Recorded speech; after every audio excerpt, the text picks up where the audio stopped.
अस्सलाम वालेकुम, मैं हूँ डॉक्टर सईद शेख, फिजियोथेरेपिस्ट। इस उम्मीद के साथ कि आप सब खैरियत से होंगे। आज मेरे पास जो केस है वो है फेशियल पैल्सी। फेशियल पैल्सी एक ऐसी कंडीशन है जो फेशियल नर्व, क्रेनियल नर्व 7 की डिसफंक्शन की वजह से होती है। इस कंडीशन में पेशेंट के फेशियल मसल्स वीक या पैरालाइज हो जाते हैं, जिसकी वजह से एक साइड का फेस एसिमेट्रिकल लगता है। कॉमन कॉजेज में बेल्स पैल्सी, ट्रॉमा इन्फेक्शन जिसको हम हर्ब सिम्प्लेक्स वायरस कह सकते हैं, और उसके अलावा स्ट्रोक शामिल है। सिम्टम्स में आप देखेंगे difficulty closing the I, dropping of the mouth, loss of facial expression.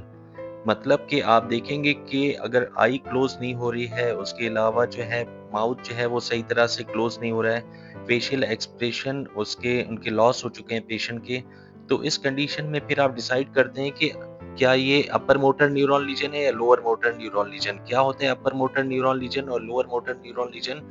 अगर जो अफेक्टेड साइड है उसका सिर्फ लोअर हिस्सा, निचला हिस्सा सिर्फ अफेक्टेड हो तो उसको हम अपर मोटर न्यूरॉन लीजन कहते हैं। लेकिन जिस कंडीशन में अगर आई क्लोज ना हो रही हो तो उसमें फिर डिफिकल्टी आई क्लोजिंग हो, तो उसमें फिर हम कहते हैं कि ये लोअर मोटर न्यूरॉन लीजन है। मतलब कंप्लीट इन्वॉल्वमेंट तो है लेकिन उसका अपर और लोअर दोनों हिस्सा इन्वॉल्व है, तो उसको हम लोअर मोटर न्यूरॉन लीजन में इंक्लूड करते हैं।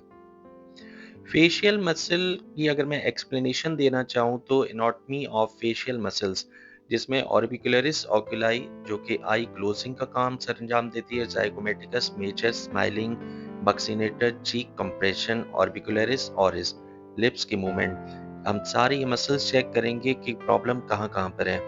अच्छा, इसके बाद फिर आप इलेक्ट्रोथेरेपी का इस्तेमाल करेंगे, जिसमें इलेक्ट्रिक मसल स्टिमुलेटर आप यूज़ कर सकते हैं। अगर पेशेंट को पेन हो तो आप ट्रांसक्यूटेनियस इलेक्ट्रिक नर्व का यूज़ करेंगे।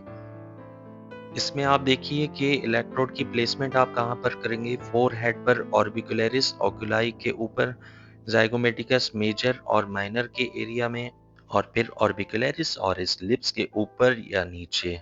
टेंस की जो आप सेटिंग रखेंगे, इसकी frequency 35 to 50 hertz for muscle reeducation. Intensity patient की कंफर्ट के मुताबिक आप एडजस्ट करेंगे। इसमें जो सेफ्टी टिप्स होती हैं, इलेक्ट्रोड को आई एरिया से दूर रखें और सेटिंग्स को माइल्ड इंटेंसिटी पर रखना ज़रूरी होता है।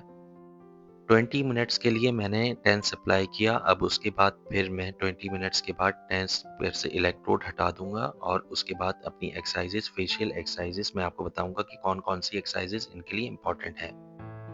बेसिक एक्सरसाइज में gentle massage to stimulate circulation. कौन कौन सी मूवमेंट होंगी? आईब्रो लिफ्ट करना और रिंकल बनाना, आई को बंद करना और ओपन करना, स्माइल कराना और चीक मसल को स्ट्रेच कराना। ये सारी आप मूवमेंट देखते रहिए, मैं स्टेप बाय स्टेप कर करके दिखाता रहूँगा। फिर आप घर पर ये सेम मूवमेंट्स आप करवाते रहेंगे। आप देखिए मैं किस तरीके से मेरी हैंडलिंग है और मैं किस तरीके से इनकी आईब्रो को लिफ्ट करवा रहा हूँ और रिंकल्स बना रहा हूँ। फिर इसके बाद मैंने इनसे कहा कि आई को क्लोज करें, उसके अपोजिट में मूवमेंट अप्लाई कर रहा हूँ, रेजिस्टेंस मूवमेंट, ताकि इनकी स्ट्रेंथ डेवलप हो। जहाँ पर आप रेजिस्टेंस मूवमेंट अप्लाई करेंगे तो उसमें फिर इनकी स्ट्रेंथ डेवलप होगी। बट ये सारी आप एक्सरसाइजेस देखिए, जो जो इनकी एक्सरसाइजेस होंगी आप घर पर इजीली खुद से परफॉर्म कर सकते हैं। इसमें आप क्या करेंगे, दो फिंगर से इनको माउथ को क्लोज करेंगे और इनसे कहेंगे कि फूंक भरें। जब ये अंदर जो है वो जोर से ब्लो करेंगे तो आप लिप्स को क्लोज करेंगे। इसको भी हम रजिस्टर्ड एक्सरसाइजेस कहते हैं। इस एक्सरसाइज से बक्सीनेटर काफ़ी अच्छा स्टिमुलेट होता है। इसके बाद आप सिंपल साउंड्स जिसमें ओ एंड ई रिपीट करवाएंगे ताकि इनके ओरल मसल्स स्टिमुलेट हो सकें। सबसे पहले कहेंगे इनसे कि ए ओ ई।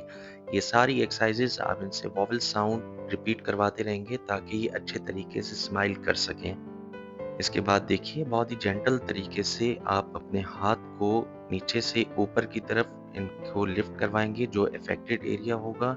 फिर इनके मसल्स को आप अच्छे तरीके से स्टिमुलेट करेंगे ताकि इनका फेस लटका ना रहे और ये लिफ्ट हो सके ऊपर की तरफ। ये सारी एक्सरसाइजेस करवाने के साथ मैं आपको बताता चलूँ, इसमें जो मेडिसिन दी जाती है वो है डेल्टा कॉर्टिल। अगर इनको पेन हो रहा हो तो पैनाडोल, आइब्रूफिन का यूज़ कर सकते हैं। आई ड्रॉप भी इसमें दिए जाते हैं। पेशेंट को अक्सर जो है वो आई ड्राई की कंप्लेन होती है तो इस वजह से आई ड्रॉप्स दिए जाते हैं।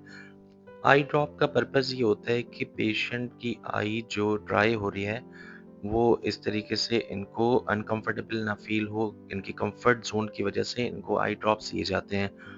अच्छा, इसके साथ-साथ मैं आपको बताता चलूँ कि सारी एक्सरसाइज़ेज़ आप घर पर कैसे और कर सकते हैं, खुद से भी कर सकते हैं। कोई ब्रश लेकर नीचे से ऊपर की तरफ, जो सॉफ्ट मेकअप के लिए फीमेल्स ब्रश यूज़ करती हैं, उससे आप नीचे से ऊपर की तरफ मसाज कर सकते हैं। ये सारी एक्सरसाइज़ेज़ आप 10 टू 15 रिपिटिशन के साथ करवाएँगे और फिर देखेंगे कि इसका कितना रिज़ल्ट अच्छा निकलता है, फिर मुझे कमेंट सेक्शन में ज़रूर बताइएगा। फिर मैंने पेशेंट को समझाया कि आप बबल का यूज़ करें, लेकिन 10 से 15 मिनट कंटिन्यूअस बबल का यूज़ करना, ये सेहत के लिए नुकसानदेह होता है और पेन होता है, जबड़े के नीचे की तरफ पेन होता है। उसके अलावा मैंने इनको बताया कि घर पर और किस तरीके से एक्सरसाइज कर सकते हैं, गार्गल्स कर सकते हैं, टिश्यू ब्लोइंग कर सकते हैं।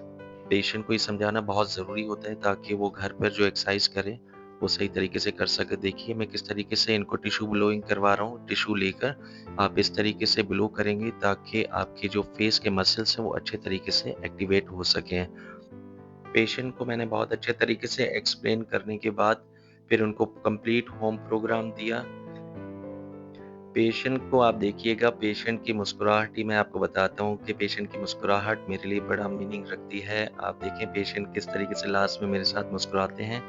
इस उम्मीद के साथ कि आपको मेरा चैनल अच्छा लगा होगा, लाइक कीजिए, सब्सक्राइब कीजिए। अल्लाह हाफ़िज़।